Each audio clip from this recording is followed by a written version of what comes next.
නාමල් රාජපක්ෂ මන්ත්‍රීවරයා කියනවා ඔබතුමාගෙන්ම එතුමාගේ පියාව නිදහස් කරගන්න. බලන්න මොකද වෙන්නේ කියලා.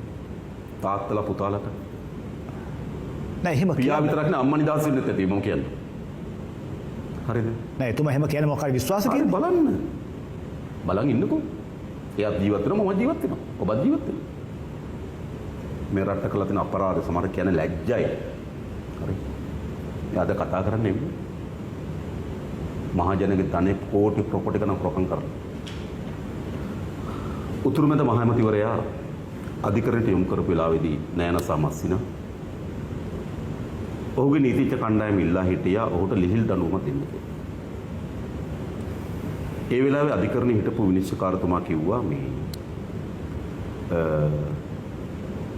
වචන නොවුණා. පහුගිය කාලේ අපේ රටේ ජනතාව විශාල දුකටපත් වුණා. බෙහෙත් නැති වෙන තත්ත්වයකට. ජනතාව පීඩාවටපත් වුණා. මේ වාගේ ප්‍රතිඵල ඒ නිසා මේවට ලිහිල් දඬුවම් නෙවෙයි ලබා දී යුතු උපරිම දඬුවම දෙන්න ඕන කියලා ලක්ෂ 26ට අවුරුදු 16ක් කිරියරි. ඒක තමයි ඇත්ත. මේ රටේ කිසිදු පුරවැසියෙක් විඳින්න ඕන නැති වේදනාව දරන්න ඕන නැති පීඩාව දරුව මේ ආර්ථික අපරාධ නිසා. ඒක පොලිම් වල මිනිස්සු මැරුණා මොකක් නිසාද? පොලිම් වල මිනිහෙක් මැරෙන්නේ එයා කරපු වැරද්දක් නෑ මේ පාලකයන් කරපු වැරද්ද. නිසා ඒකට සාධාරණ ඉටු විය යුතුයි. ඒක කිසිවෙක් බිය ගැනීම කිසිවෙකින් පලි ගැනීම නෙවෙයි සමාජ යුක්තිය ඉටු කරන්න ඕන මේ රට. මේ රටේ අනාගතයේ පහළ වෙන හැම පාලකයකටම සංඥාවක් දෙන්න ඕන.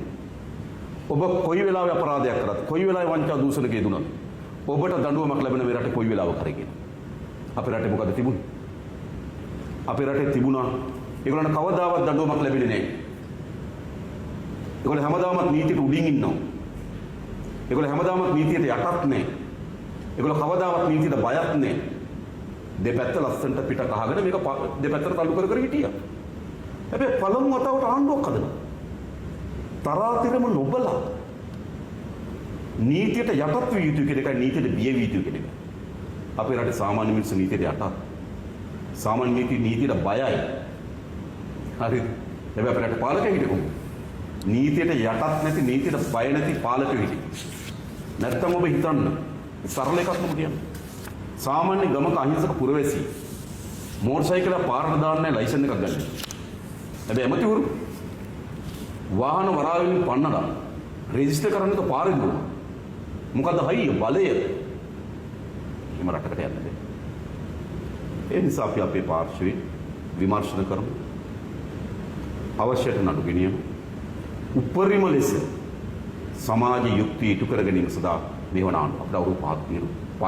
පළමු කාලේ පායුනේ තව තියෙනවා. ඒ නිසා මේ මාසෙන් දෙකේ නෑ. මම විදිගු විමර්ශන කරලා සමාජ ලසන්ත වික්‍රමතුංගගේ ඝාතනය 2009 ජනවාරි මාසයේ 8 වෙනිදා අද අවුරුදු 16යි කොහොමද පරීක්ෂණය කාලයක් තාජුද්දීන්ගේ ඝාතනයේ පරීක්ෂණ යටපත් කරපු DIG වරයා මිය ගිහින් පරීක්ෂණය කරපු GMO අධිකරණ වෛද්‍ය නිලධාරීවරයාත් නිමී ගිහිල්ලා ඒත් පරීක්ෂණය කරනවා.